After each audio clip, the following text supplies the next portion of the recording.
Hello and welcome to today's segment of Tuesday Seeds.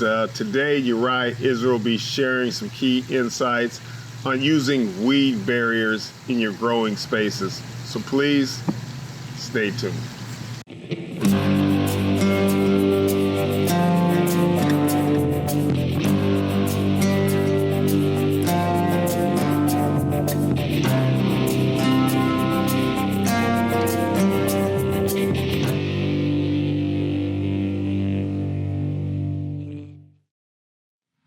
All right, good afternoon, everybody.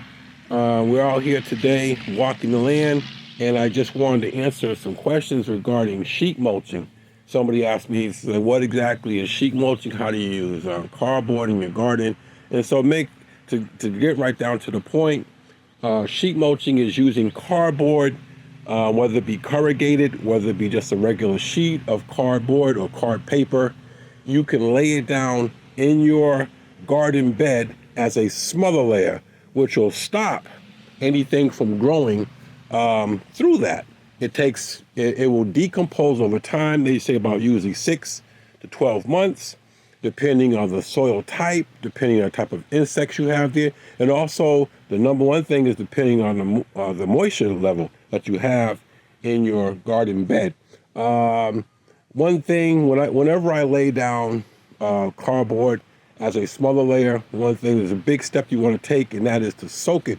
Give it a good soaking. Then you might want to add your mulch. You could add a layer of leaves. You could add a layer of some type of wood shavings. Nothing too clunky. Like, I'm not a big fan of wood chips in the bed, but I would add a layer of mulch in there, and then I would add my topsoil on top of that.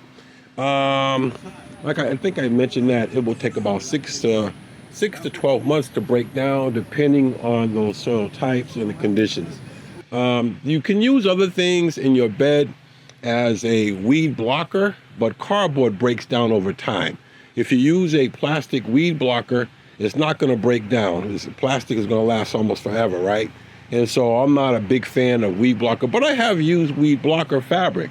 So like if you're using something and you want to try something that's a no-till solution for your garden beds, cardboard is an excellent choice for that. All right, everybody be good. Okay then.